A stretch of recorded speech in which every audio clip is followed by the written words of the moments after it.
오늘부터 이재명 정부 첫 국정감사가 시작됩니다. 방금 우리 당 국정감사 종합상황실 현판식을 했습니다. 삼권 분립의 정신 아래 권력을 감시하고 부족한 부분은 질책하며 잘못된 것은 바로잡는 것이 국회의 책무이자 존재 이유입니다. 기업인에 대한 증인 채택은 최소화하고 완벽한 내란 청산과 국민의 민생 문제에 집중하는 국정감사가 될 수 있도록 최선을 다하겠습니다. 10개월 전 윤석열 일당의 12.3 비상계엄 내란 사태가 발생했습니다. 헌법을 파기하고 민주주의를 말살하려는 역사적 폭거였습니다. 12.3 비상계엄 이후 한국 사회는 두 세력이 극명하게 쟁투를 벌이고 있습니다. 비상계엄에 가담한 세력과 반대한 세력, 비상계엄을 처벌하자는 세력과 반대하는 세력, 비상계엄을 덮으려는 세력과 밝혀내려는 세력이 오늘까지 대립하고 있습니다. 윤석열을 국회에서 탄핵한 세력과 탄핵에 반대한 세력, 윤석열을 헌법재판소에서 파면한 세력과 파면에 반대한 세력, 윤석열을 단죄하려는 세력과 윤어게인을 외치는 세력, 대선에서 윤석열 비상계엄 정권을 연장하려는 세력과 윤석열 정권을 심판하려는 세력이 끊임없이 대결해 왔습니다. 이는 단순한 세력과 세력의 대결로 보이지만 결국 헌법과 반헌법, 민주주의와 반민주주의, 역사와 반역사, 정의와 불의의 대결이었습니다. 끝내 헌법과 민주주의가 승리하고 이재명 정부가 출범했습니다. 그러나 반역사적 책동도 멈추지 않고 준동을 계속하고 있습니다. 진실은 더디지만 결국 그 얼굴을 드러냅니다. 오늘 박성재 지시 뒤 계엄 체포 3,600명 수용 가능, 삭제 문건 복구라는 제목의 한겨레 신문 단독 보도가 있었습니다. 노상원 수첩에 수많은 사람들을 수거, 살상한다는 충격적인 사실에 비하면 아무것도 아닌 것처럼 보여도 계엄이 성공했다면 무고한 수많은 사람들이 감옥에 갔을 것이란 사실은 분명해 보입니다. 비상계엄의 범죄자들은 망각의 강이 흘러가기만 기다릴 것입니다. 범죄에 대한 기억이 흐릿해지고 계엄과 단죄에 대한 필요증을 부채질할 것입니다. 그러나 오늘의 범죄를 처벌하지 않는다면 내일의 범죄에 용기를 주게 됩니다. 오늘의 범죄를 철저하게 단죄해야 하는 이유입니다. 그래서 이번 국감이 중요합니다. 내란의 잔재를 깨끗하게 청산하고 대한민국이 새 출발해야 합니다. 그 출발점이 이번 국정감사였으면 좋겠습니다. 국민의힘이 이번 국감 기조를 독재를 저지하고 내 삶을 지키는 국정감사로 정했다고 합니다. 통탄할 일이고 반역사적 망동입니다. 이미 윤석열의 불법 비상계엄과 독재 시도는 국민에 의해 저지되었고 그 덕분에 우리의 삶은 과거 독재 정권으로부터의 회귀에서 벗어나 회복 중에 있습니다. 이미 이룬 것에 머물지 말고 과거를 되풀이하지 않기 위한 미래지향적인 기조를 세웠다면 더 좋았을 것입니다.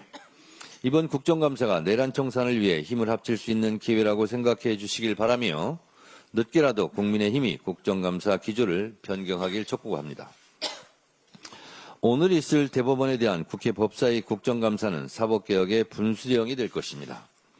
대법원장이 안팎으로 존경을 받는 평상시 같았으면 국회 양해를 구하고 대법원장이 국정감사장에서 이석하기도 했는데 지금은 상황이 그러지 못하다는 것을 스스로도 잘 알고 있을 것입니다. 저희 대 대법원장은 국회의 국정감사에 그 어느 누구보다도 충실히 성실하게 임해야 할 것입니다. 대법원 스스로 사법개혁의 길을 만들어 나갈 수 있는 마지막 기회임을 명심하시기 바랍니다. 사법부의 독립과 신뢰를 운운하는데요. 제가 생각하기에는 이렇습니다. 사법부의 독립은 헌법과 양심에 따라 판결했을 때 가능한 것이고 국민도 헌법과 양심에 따라 판결할 것이다 라고 국민들이 인식해야 진정한 사법부의 독립과 신뢰가 이루어질 것입니다. 과연 그런가? 국민들의 생각은 대체적으로 아니 옳시다 라는 생각이 더 많은 것 같습니다. 저도 그렇습니다. 최근 회의에서 우리 국민을 대상으로 하는 범죄가 잇따르고 있습니다. 위급한 상황에 신속히 대처하고 재발을 방지하기 위한 대응체계 구축이 시급합니다.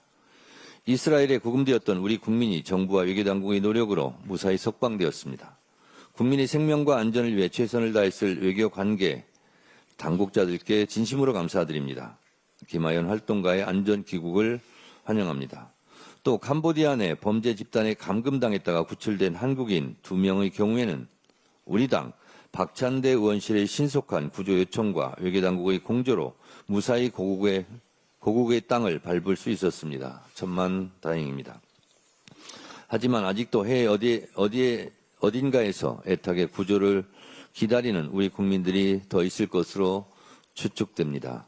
이재명 대통령도 총력 대응을 지시한 만큼 외교부는 해외 취업관리 감독 확대, 범죄 유형별 사전 경보 강화, 피해자 신속 구조를 위한 현지 경찰과의 공조체계 구축 등 구체적이고 실효적인 대책을 마련해 주시기 바랍니다. 더불어민주당은 이번 국정감사를 통해 재외국민보호 시스템 전반을 면밀하게 점검하고 영사조력법 개정 등 법 제도적 정비에 나서겠습니다. 미중 무역 갈등이 재점화되고 있습니다. 갈등이 협력으로 바뀌도록 에이펙 정상회의를 준비해야 합니다. 트럼프 대통령이 중국의 히토리우 수출 통제에 맞서 중국에 100% 추가 관세를 부과하고 핵심 소프트웨어 수출도 통제하겠다고 밝혔습니다. 지난 4월에도 미국과 중국이 서로에게 100%가 넘는 초고율 관세를 부과하겠다면서 한 차례 갈등을 빚은 바 있습니다. 수출로 먹고 사는 우리나라 입장에서는 미국과의 관계도 중요하고 중국과의 관계도 중요합니다. 이럴 때일수록 국익 중심 실용 외교가 더욱 절실합니다. 이번 달 말 개최되는 경주 에이펙 정상회의가 국가 간 갈등은 소강시키고 협력은 확대해서 인류 전체의 공동 번영에 이바지하는 장이 될 수 있도록 더욱 만전을 다해야 하겠습니다. 이재명 대통령도 미중 간 가결에서의 한국을 강조했습니다. 강대국 간의 갈등을 대한민국이 중재하겠다는 능동적 자세도 필요합니다. 대한민국이 다사다난한 국제 정세 속에서 중재자의 역할을 다할 수 있도록 더불어민주당은 경주 에이펙 정상회의 성공적인 개최에 모든 노력을 다할 것입니다. 국정감사 이후 에이펙 기간 동안만이라도 국익을 위해 국회가 초당적으로 무정쟁 에이펙으로 협력을 할 것을 다시 한번 강조합니다.